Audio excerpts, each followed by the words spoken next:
안녕하십니까. 박훈탁TV입니다. 미국 자본이 중국에 충성하고 미국에 반역하고 있습니다.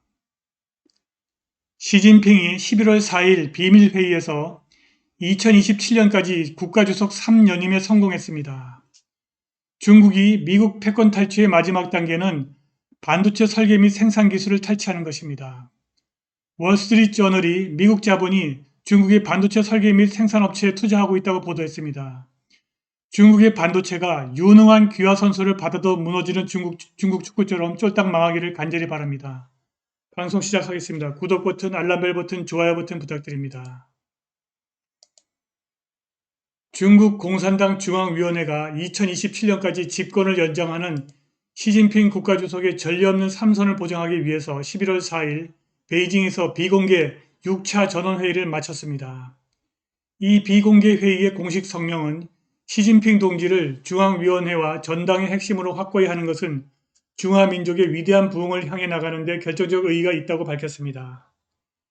이 성명은 이어서 그동안 미처 끝내지 못한 많은 중대 과업들이 당과 조국 위협의 역사적 성취와 역사적 변화를 추동했다고 덧붙였습니다.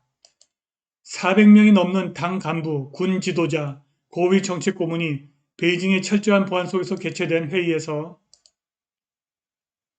시진핑이 역사적 성과를 이루었고 경제의 역사적 변혁을 주도한 것에 대해 찬사를 보내 그가 세계 2위 경제 대국의 위대한 지도자임을 보여주었다고 합니다.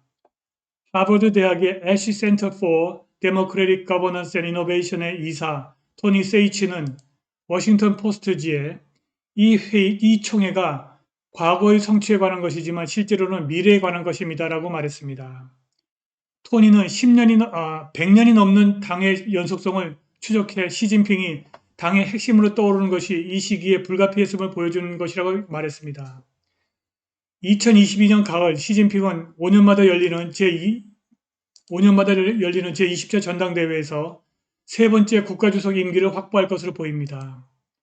일부 정치학자들은 아시아, 아프리카, 남미 지역에서 누군가가 집권을 오래 할수록 의사결정이 나빠지고 경제 악화가 관찰된다는 주장을 했습니다. 그런데 블룸버그에 따르면 미국은 시진핑이 내부 서클에 심어놓은 스파이가 없어서 중국이 다음에 무엇을 할 것인지 알기 어렵다고 말합니다. 그런데 중국이 원하는 것은 이미 백일화에 드러나 있습니다. 중국은 미국 경쟁력의 핵심 즉 반도체를 설계하고 생산하는 기술을 탈취하려고 합니다. 그런데 놀랍게도 미국 자본이 이런 중국을 돕고 있습니다. 월스트리트 저널 보도에 따르면 미국 벤처 캐피털 회사들이 명백한 안보 위험에도 불구하고 중국 반도체 회사에 대한 투자를 늘리고 있다고 합니다. 누적으로 미국 기업들은 중국 반도체 스타트업에 수십억을 투자하고 있습니다. 2017년부터 2020년까지 중국 반도체 산업에서 58건 이상의 투자 거래가 있었는데 적극적인 투자자들 중에는 현재 미국의 반도체 설계 도구를 만드는 프리마리오스 테크놀로지가 있고 심지어 인텔도 있습니다. 인텔은 월스트리트 저널에 중국 투자가 비즈니스를 지원하고 수익을 창출하도록 설계된 글로벌 포트폴리오 거래의 10% 미만이라고 말했습니다.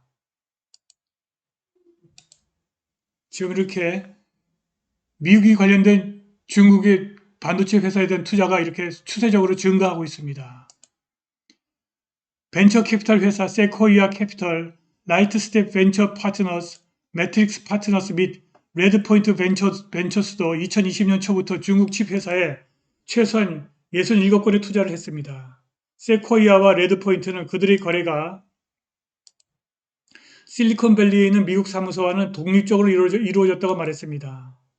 월스트리트 저널은 세코이아 캐피털의 중국 사업부가 2020년 이후 중국 반도체 칩 부문 기업에 최소한 40건의 투자를 했다고 썼습니다. 지난 여름에 제이크 설리반 국가안보보좌관은 바이든 행정부가 수출 통제 원칙을 우회하거나 경쟁자들의 기술 역량을 강화할 수 있는 해외 투자 흐름에 영향을 주시하고 있다고 주장하면서 국가안보를 해치는 방식으로 이루어지는 대규모 투자 거래가 워싱턴을 놀라게 했다고 말했습니다. 이러한 움직임은 중국이 반도체에서 자급자족하려는 시도에 따른 것입니다. 미국의 관리들은 미국의 투자가 중국의 반도체 자급자족 추진을 돕고 있다고 말합니다. 호라이즌 어드바이저리의 공동 설립자 나탄 피카식은 자본 집약적인 부분에서 승자를 선택하는 데는 자본이 중요합니다라고 말했습니다.